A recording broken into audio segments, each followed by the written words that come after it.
মানবিকতার আড়ালে ভয়ঙ্কর প্রতারণা চালিয়ে যাচ্ছেন Child and Old Age Care নামের বৃদ্ধ শিশু আশ্রম প্রতিষ্ঠানের কর্ণধার মিল্টন সমাদ্দার। তার বৃদ্ধাশ্রমে থাকা অনেক সুস্থ মানুষের রহস্যজনক কারণে হঠাৎ করে মারা যাওয়া এবং তাদের শরীরে কিডনির স্থানে কাটাছেঁড়ার দাগের বর্ণনা দিয়েছেন প্রত্যক্ষদর্শীরা। প্রতিষ্ঠান থেকে দাফন করা হয়েছে দাবি করা 900 মৃতদেহের মধ্যে 835টি মৃতদেহের দাফনের কোনো অস্তিত্ব পাওয়া যায়নি। প্রতিষ্ঠানের প্রচারণায় দেলোয়ার হোসেন সাঈদীর মুক্ত হওয়ার মতো প্রতারণামূলক বিজ্ঞাপনও প্রচার করেছেন তিনি। শুধু বৃদ্ধাশ্রমে আশ্রয় নেওয়াদের সঙ্গে নয়, তার প্রতারণার শিকার হচ্ছেন লাখ লাখ সাধারণ মানুষ। প্রতিষ্ঠানের নামে সাধারণ মানুষের থেকে প্রতি মাসে প্রায় কোটি টাকা অনুদান সংগ্রহ করেন তিনি। তার এই অনুদানের সিংহভাগ আসে ফেসবুক ক্যাম্পেইনের মাধ্যমে। সামাজিক মাধ্যম ফেসবুকে মিল্টন সমাদ্দারের ব্যক্তিগত আইডিতে ফলোয়ার রয়েছে প্রায় 11 লাখ, আর ব্যক্তি পেজে ফলোয়ার 1,60,00,000। অন্যদিকে চাইল্ড অ্যান্ড ওল্ড এজ কেয়ারের পেজে ফলোয়ার রয়েছে 40 লাখ। সব মিলিয়ে ফেসবুকে মোট ফলোয়ার 2 কোটির বেশি। এই ফলোয়ার জোগাড় করতেও ভয়াবহ প্রতারণার আশ্রয় নিয়েছেন তিনি।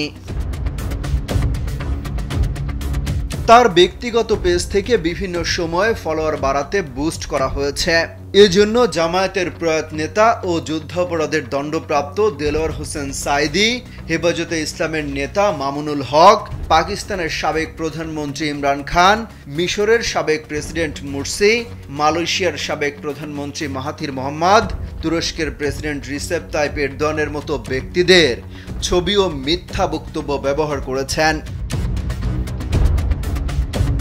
তার পেজ থেকে 2021 সালের 11 এপ্রিল একটি বিজ্ঞাপন চালানো হয়। সেখানে দেলোয়ার হোসেন সাঈদীর ছবি দিয়ে লেখা হয়, আমি সাঈদী সাহেব বলছি, আগামী সপ্তাহে আমার মুক্তি হতে চলেছে। আপনার একটা ভোট আমার খুব প্রয়োজন, ডান পাশে ভোট দিন। মূলত ফেসবুক পেজে লাইক বৃদ্ধির জন্য বিজ্ঞাপন দিলে বিজ্ঞাপনের নিচে ডান পাশে লাইক দিতে বলা হয়। নিজের পেজে লাইক বাড়াতে সাঈদীকে নিয়ে এমন প্রতারণামূলক বিজ্ঞাপন প্রচার করেন মিল্টন সমাদ্দার। বিজ্ঞাপনটিতে তিনি একদিনে $100 বা বাংলাদেশি মুদ্রায় 10,000 টাকার বেশি খরচ করেন। পরবর্তীতে তিনি একই বিজ্ঞাপন আরও 3 বার প্রচার করেন। দ্বিতীয়বার 11 এপ্রিল থেকে 14 এপ্রিল পর্যন্ত, তৃতীয়বার 12 থেকে 13 এপ্রিল পর্যন্ত এবং চতুর্থবার 13 থেকে 14 এপ্রিল পর্যন্ত। এই 3টি বিজ্ঞাপনেও তিনি প্রতিটির জন্য $100 করে মোট $300 খরচ করেন।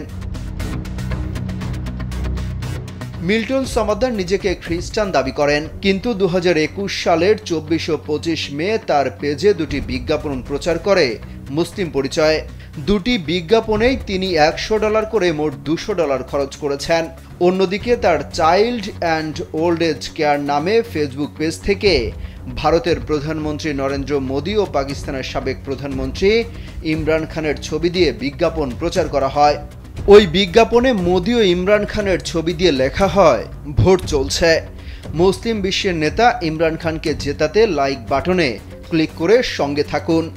এভাবেই লাখ লাখ মানুষের সাথে প্রতারণা করে আসছেন মিল্টন সমাদ্দার। অমিত হাসান রবিন, কালবেলা।